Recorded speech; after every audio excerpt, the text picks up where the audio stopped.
السلام عليكم ورحمة الله وبركاته. تحياتي لكم ولكم للمشاهدين والمستمعين الكرام من السلفيين والسلفيات. كزر وليتشن አይነት ምልክት መጠቀም ፍርዷ ምንድን ነው የሚለውን ለሙስሊም እህት ወንድሞች ማስታወስ ፈልጋለሁ። ይችም በይበልጥ ደግሞ ሙስሊም እህት ወንድሞቻችን ላይ ተንሰራፍታ የምትስተዋል ነገር ስለሆነች ይችን የእጅ አጠቃቀም ለሰዎች አክብሮት ሊሆን ይችላል ወይ ዱዓ ሲያደርጉ ሊሆን ይችላል። ይችን አይነት አጠቃቀም የሚጠቀሙ ሰዎች አሉ።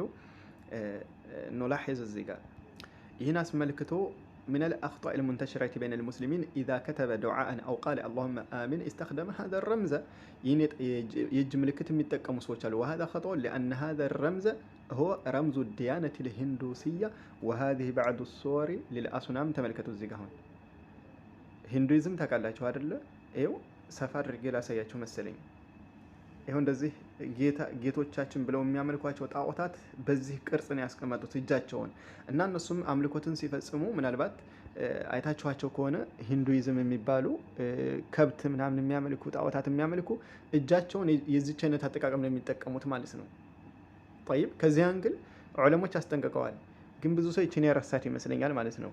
እና አንዳንድ ነገራቶችን እንደ ቀላል ነገር አይተናቸው ላኪን ደግሞ ውስጣቸው ላይ ከባድ ሚስጥርን ያዘሉ ነገር ስላሉ እና እንደዚህ አይነት አጠቃቀምን ይህ መልእክት ከደረሳችሁ ጀምሮ ሙስሊም የሆናችሁ እህት ወንድሞች መጠቀም የለባችሁም ማለት ነው። ይሄ ደግሞ በሙስሊሞች መካከል በይበልጥ ማለት ነው ተንሰራፍቶ ይገኛል። ላሲየማ እንደዚህ የሚዲያው ዓለም ላይ ግሩፖች ላይ ምናምን የተመሳሰሉ አንዳንዶች እንግዲህ ባለማወቅ ነው ብዬ አስባለሁ። ምክንያቱም ሙስሊም የሆነ አካል እያወቀ መቼም ከብትና አይጥ አምላኪዎችን እነሱ ጋር መመሳሰል አይፈልግም መቼም በእርግጠኝነት። እና ይቺ የእጅ ምልክት ከነሱ የተወረሰች ናትና ኑሐዚር ኢዘን እናስጠነቅቃለን። ኢዘን እናንተም ልታስጠነቅቁ ይገባል። ሌላ ከዚህ እቺ ጋር በተያያዘም አሁን ካሁን በፊትም በእርግጥ እኔ በተደጋጋሚ ይችን ነገር አስቀምጬ ነበር።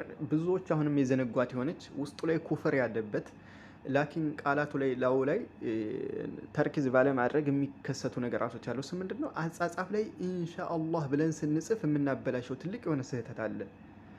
ኢንሻአላህ ብሎ መጻፍ ኑኗ በፈሱል ሆኖ መጻፍ አለበት ተለይቶ። እዚህ ጋር በቃ ለዩት ባክ አድርጉና ኢን ስትሉ ለዩ።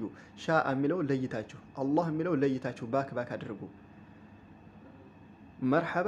እዚህ ጋር ትልቁ ስህተት እዚህ ጋር ተመልከቱ። ኢንሻ ኑኗን አያይዘው ማለት ነው። ኢንሻአላህ ብሎ ይጽፋሉ። ኑኗን አያይዘዋታል። ይሄ ውስጡ ምን ማለት ነው? ኢንሻ ብሎ ማለት እኮ ቢሉገተል አረቢያ ቢማዕና ኢጃድ እንደማለት ማስገኘት ማለት እኮ ነው ትርጉሙ። ይህ ማለት ምን ትርጉም ሰጠን? አላህ የሚለው አላህን ማስገኘት የሚልን ትርጉም ይሰጣል። አላህን መፍጠርና ማስገኘት። አዑዙ ቢላህ ምን ሀዘል ኩፍር። ይህ እኮ የክህደት ቃል ነው። እና ዑለሞች ራሱ ይህንን ነገር ተጠይቀው ነበር ሐቂቀተን። ግን ይሄ ክህደት ነው። ላኪን ብዙ ሙስሊሞች ይህን ነገር ሆን ብለው ሳይሆን ባለማወቅ ስለሆነ ያው ጀህለን ነው ልናነቃ ይገባል ይላሉ እንጂ ውስጡ ኩፍር ነው እኮ። አላህን መፍጠር እንችላለን እንደኛ። አዑዙ ቢላህ። እና ይህን የምትጽፉ እህት ወንድሞቼ ይሄ መልእክት ከደረሳችሁ ጀምሮ ጥንቃቄ አድርጉ ነው። በእርግጥ ካሁን በፊትም ይሄን እንትን ጥቆማ ሰጥቼ ነበር። ምናልባት ብዙዎቻችሁ ላይ ደርሳችሁ ይችላል ከሚል አንግል ነው ማለት ነው። እና እያወቅንም ይሁን ባለማወቅ ክህደት ላይ ጥፋት ላይ እንዳንወርቅ ልናስጠነቅቅ ይህን መልእክት ሸር በማድረግ ብዙ እህት ወንድሞቻችንን የሚያውቁትን ይህን እንዲነቁ እናድርግ ማለት ነው። እና ስትጽፉ ኢን ብላችሁ ኑኗን ፈሱል አድርጓል ለዩዋት። ወሱል አድርጋችሁ አትጻፉ፣ አያይዛችሁ ልክ እንደዚህ። ይሄ አሁን በወሱል ነው ተያይዞ ተቀጣጥሎ ነው የተጻፈው። ይሄ ትልቅ የሆነ ስህተት ውስጡ ላይ ክህደት ያለበት ነው። እና የሚጻፈው እንደዚህ ተደርጎ ነው አጻጻፉ ማለት ነው። አረበኛ በእርግጥ የሰው ልጅ ሆኖ ማዕሱም አይደለም፣ ሊሳሳት ይችላል። ግን የመሳሳት አይነትም አለው። ምክንያቱም ይሄ እኮ ክህደት ያለበት ስለሆነ ነው።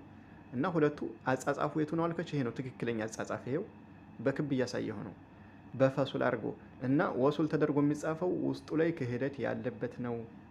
እና እነዚህ ሁለት ነጥቦች እንደው ይሄ መልእክት የሚደርሳችሁ ሸር በማድረግ ለብዙ ሙስሊም እህቶች እንታደግ እላለሁ። አሰላሙ አለይኩም ወራህመቱላህ